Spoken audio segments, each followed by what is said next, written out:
ভিডিওটা দেখে আপনারা নিশ্চয়ই আন্দাজ করতে পেরেছেন আজ চলো ঘুরে দেখি কোথায় পৌঁছে গেছে।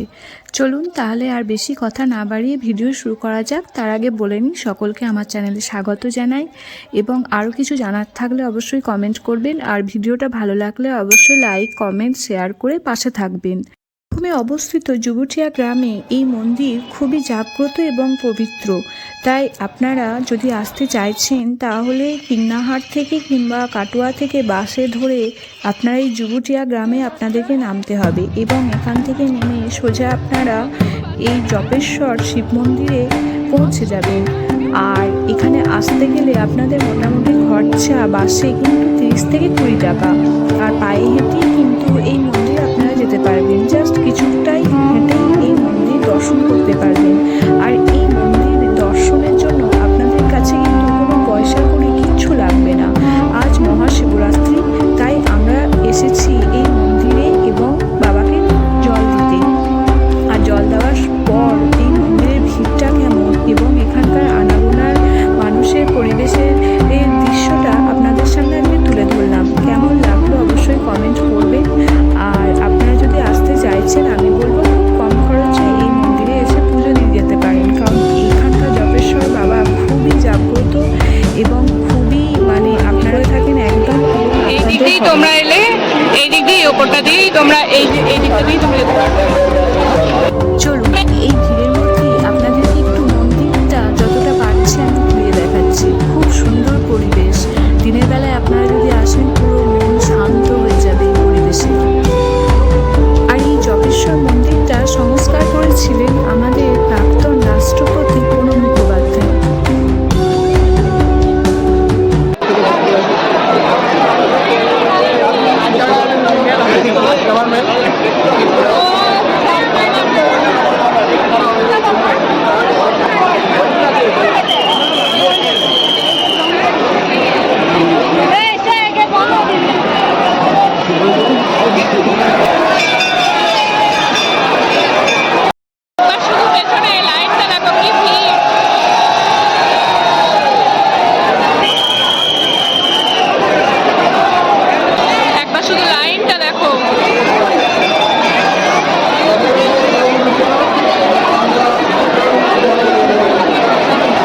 জপেশ্বর বাবা এতটাই জাগ্রত যে মানুষ দূর দূরান্ত থেকে জল নিয়ে এসে বাবার এখানে অর্পণ করে।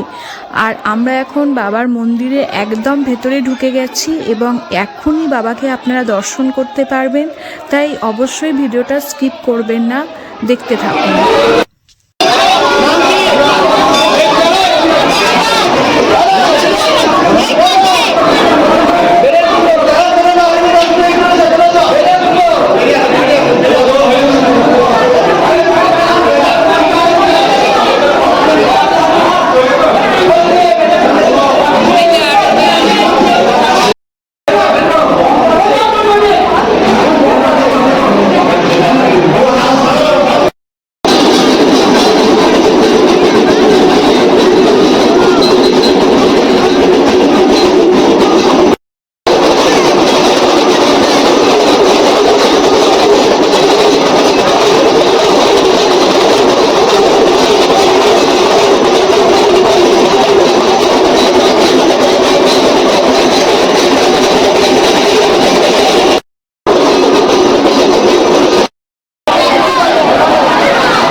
এই জপেশ্বর বাবাকে কিন্তু আমি দর্শন করিয়ে দিলাম সবাইকে, তাই একবার সবাই মিলে বলে উঠুন হর হর মহাদেব। আর আপনারা চাইলে এই মহাশিবরাত্রিতে না এসে অন্যদিনও আসতে পারেন, আর সেই সময় কিন্তু এতটা ভিড় হয় না। আর এই আশেপাশের এই মন্দিরের বাইরেও কিন্তু অনেক ছোট ছোট মন্দির আছে, চাইলে কিন্তু আপনারা ওখানেও পুজো দিতে পারেন এই মহাশিবরাত্রির দিন।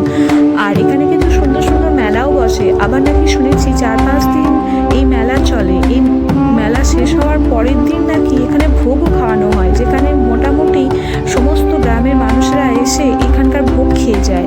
তাই আপনারা চাইলে মহাশিবরাত্রির সময়ও এই মন্দির দর্শন করতে পারেন। আজকের ভিডিওটা কেমন লাগলো অবশ্যই জানাবেন, আর অবশ্যই কিন্তু একবার এই বাবার মন্দিরে এসে জল দিয়ে যাবেন। আজকের মতন এখানেই শেষ করলাম। কিছু জানার থাকলে কমেন্ট